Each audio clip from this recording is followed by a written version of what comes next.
नमस्कार विद्यार्थी मित्रांनो, आज आपण इयत्ता 8वीची समाजशास्त्राची प्रश्नपत्रिका घटक चाचणी 2ची प्रश्नपत्रिका आपण सोडवत आहोत. इतिहास प्रश्न पहिला, दिलेल्या पर्यायांपैकी योग्य पर्याय निवडून विधाने पूर्ण करा. गुजरातमधील धारासना येथील सत्याग्रहाचे नेतृत्व सरोजिनी नायडू यांनी केले आहे. सूर्यसेन हे बंगालमधील चितगाव येथील क्रांतिकारी गटाचे प्रमुख होते. संकल्पना चित्र पूर्ण करा. प्रतिसरकारे स्थापन झालेली ठिकाणे. महाराष्ट्रात कुठं झालं? सातारा. बंगाल मिदनापूर. बिहार भागलपूर व पूर्णिमा. आणि उत्तर प्रदेश बालिया व आझमगड. दुसरं संकल्पना चित्र इथं दिलेलं आहे. हिंदुस्तान सोशलिस्ट रिपब्लिकन असोसिएशनचे प्रमुख क्रांतिकारक कोण कोण होते? तर चंद्रशेखर आझाद, भगतसिंग, राजगुरू आणि सुखदेव.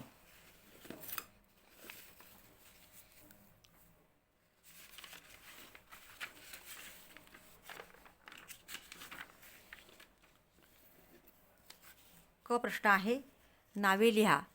इंग्लंडमध्ये गोलमेज परिषदेला दलितांचे प्रतिनिधी म्हणून उपस्थित राहिलेले नेते डॉक्टर बाबासाहेब आंबेडकर. इंडिया हाऊसच्या कार्याशी संबंधित असणारे मादाम कामा आणि मदनलाल धिंग्रा. प्रश्न ड आहे इथं, पुढील प्रश्नांची 25 ते 30 शब्दात उत्तरे लिहा. दुसऱ्या गोलमेज परिषदेनंतर सरकारने कशाप्रकारे दडपशाही केली? दुसऱ्या गोलमेज परिषदेनंतर गांधीजींनी सविनय कायदेभंग आंदोलन पुन्हा सुरू करण्याचा निर्णय घेतल्यावर सरकारने गांधीजींना अटक करून सर्वत्र नागरी हक्काची गळचेपी केली. 2. राष्ट्रीय सभा व तिच्या सहयोगी संघटना बेकायदेशीर ठरवण्यात आल्या. 3. या संघटनांची कार्यालये व निधी सरकारने आपल्या ताब्यात घेतला. 4. राष्ट्रीय वर्तमानपत्रे व साहित्य यांच्यावर निर्बंध घालण्यात आले. चले जाव चळवळीचे महत्त्व स्पष्ट करा. राष्ट्रीय सभेने 8 ऑगस्ट 1942 रोजी ब्रिटिश सरकारला चले जावचा आदेश दिल्यावर भारतभर जी चळवळ सुरू झाली तिला चले जाव चळवळ असे म्हणतात. तसेच तिला ऑगस्ट क्रांती असेही म्हणतात. 2. स्वातंत्र्य मिळवण्यासाठी या आंदोलनात लक्षावधी भारतीयांनी असीम त्याग व आत्मबलिदानही केले.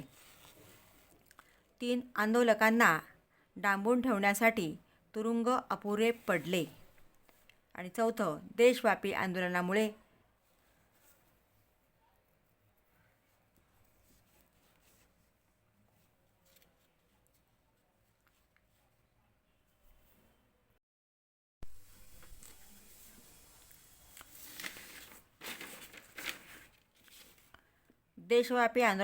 ब्रिटिश सत्तेचा पाया खिळखिळा झाला.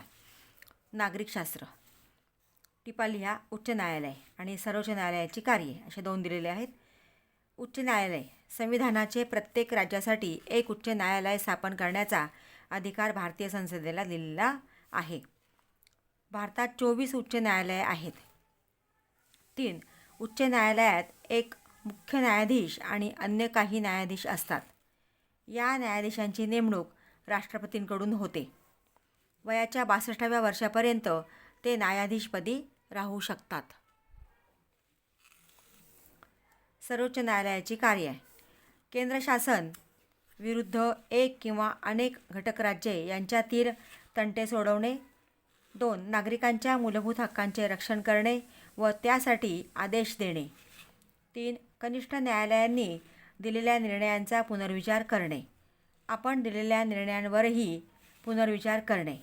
आणि 5. सार्वजनिक प्रश्नांवर राष्ट्रपतींनी कायदेशीर सल्ला विचारल्यास तो देणे.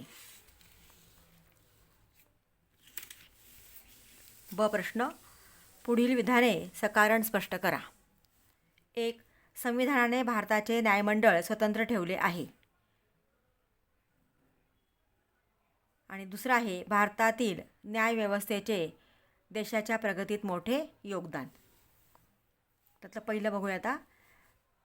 न्यायदानाचे काम कोणाच्याही दबावाखाली होता कामा नये. 2. कायदेमंडळ वा कार्यकारी मंडळाच्या नियंत्रणाखाली न्यायमंडळाला ठेवले असते तर निपक्षपाती पद्धतीने न्यायदान होऊ शकले नसते. 3. न्यायाधीशांना निर्भयपणे न्यायदान करता यावे यासाठी संविधानाने भारताचे न्यायमंडळ स्वतंत्र ठेवले आहे. आणि दुसरं, भारतातील न्यायव्यवस्थेचे देशाच्या प्रगतीत मोठे योगदान आहे. भारतातील न्यायव्यवस्थेने संविधानाचे रक्षण करताना सामाजिक मूल्यांना महत्त्व दिले. 2. समाजातील अंधश्रद्धा, भेदभाव, दुर्बलांवरील अन्याय यांच्या विरोधी निर्णय दिल्याने शासनालाही त्याबाबत कडक कायदे करावे लागले.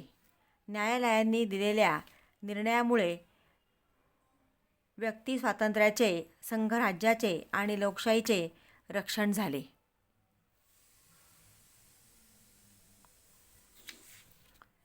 सामान्य माणसाच्या मनातही न्यायव्यवस्थेबाबत आदर आणि विश्वास निर्माण झाला. म्हणूनच देशाच्या प्रगतीत भारतातील न्यायव्यवस्थेचे मोठे योगदान आहे. पुढचा आहे भूगोल. योग्य पर्याय निवडा. स्थलांतर म्हणजे व्यक्ती किंवा समूहाने एका ठिकाणाहून दुसऱ्या ठिकाणी वास्तव्यासाठी जाणे. औद्योगिक विकासावर हवा घटक प्रत्यक्ष परिणाम करत नाही. म्हणजे पाणी, वीज आणि मजूर दिले इथं, तर हवा परिणाम करत नाही. पुढील विधाने तपासा. योग्य विधान दुरुस्त करून लिहा. महाराष्ट्रातील लिंग गुणोत्तर संतुलित आहे. हे विधान अयोग्य आहे, कारण महाराष्ट्रातील दर 1000 पुरुषांमागे स्त्रियांचे प्रमाण कमी आहे, म्हणजेच लिंग गुणोत्तर कमी आहे. भारत हा उद्योगप्रधान देश आहे. हे विधान अयोग्य आहे, कारण भारत हा कृषीप्रधान देश आहे. क. माहिती लिहा. संक्रमण प्रदेश व उपनगरे. नागरी वस्त्या व ग्रामीण वस्त्या या 2 वस्त्यांच्या दरम्यानचा प्रदेश म्हणजे संक्रमण प्रदेश. 2. संक्रमण प्रदेशातील भूमी, उपयोजन व सांस्कृतिक जीवन संमिश्र स्वरूपाचे असते.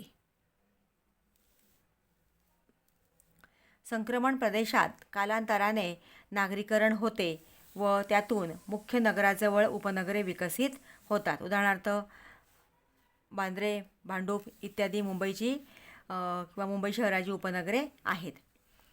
उद्योगांचे सामाजिक दायित्व. समाजातील मोठ्या प्रमाणावर नफा कमावणाऱ्या उद्योजकांनी अथवा उद्योग समूहाने आपल्या नफ्यातील काही टक्के रक्कम समाज हितोपयोगी कार्यासाठी खर्च करणे म्हणजे सामाजिक दायित्व होय. 2. उद्योगांच्या सामाजिक दायित्वामुळे परिसरातील लोकांच्या कल्याणात भर पडू शकते. ड प्रश्न. पुढील विधानांची भौगोलिक कारणे लिहा. पहिलं, भूमी उपयोजनानुसार प्रदेशाचे विकसित व विकसनशील असे वर्गीकरण करता येते. एखाद्या देशात शेतजमीन, माळरान इत्यादी प्रकारातील भूमी उपयोजन अधिक प्रमाणात असेल तर अशा विकसनशील देशात समावेश होतो. 2. एखाद्या देशात औद्योगिक क्षेत्र, सार्वजनिक सेवांचे क्षेत्र, मनोरंजन सेवांचे क्षेत्र इत्यादी भूमी उपयोजन अधिक प्रमाणात असेल तर अशा देशाचा विकसित देशात समावेश होतो. अशा प्रकारे भूमी उपयोजनानुसार प्रदेशाचे विकसित व विकसनशील असे वर्गीकरण करता येते. त्यातलं दुसरं आहे, लोकसंख्या हे एक महत्त्वाचे संसाधन आहे. कोणत्याही देशाचा आर्थिक, सामाजिक व सांस्कृतिक विकास हा त्या देशाच्या लोकसंख्येची एकूण संख्या व एकूण गुणवत्ता या घटकावर अवलंबून असतो. 2. एखाद्या देशाची लोकसंख्या प्रमाणापेक्षा अधिक असेल तर व लोकसंख्येची गुणवत्ता कमी असेल तर अशा देशाचा विकास संथ गतीने होतो. 3. एखाद्या देशात लोकसंख्या पर्याप्त असेल व लोकसंख्येची गुणवत्ता उच्च असेल तर अशा देशाचा विकास जलद गतीने होतो. अशा प्रकारे लोकसंख्या हे एक महत्त्वाचे संसाधन आहे. विद्यार्थी मित्रांनो, ही आपण प्रश्नपत्रिका सोडवलेली आहे. तुम्ही अजूनही चॅनलला नवीन असाल तर प्लीज चॅनलला सबस्क्राईब करा, बेल आयकॉन प्रेस करा. व्हिडिओ आवडला असेल तर लाईक करा आणि आपल्या मित्रांना शेअर करा. थँक्यू.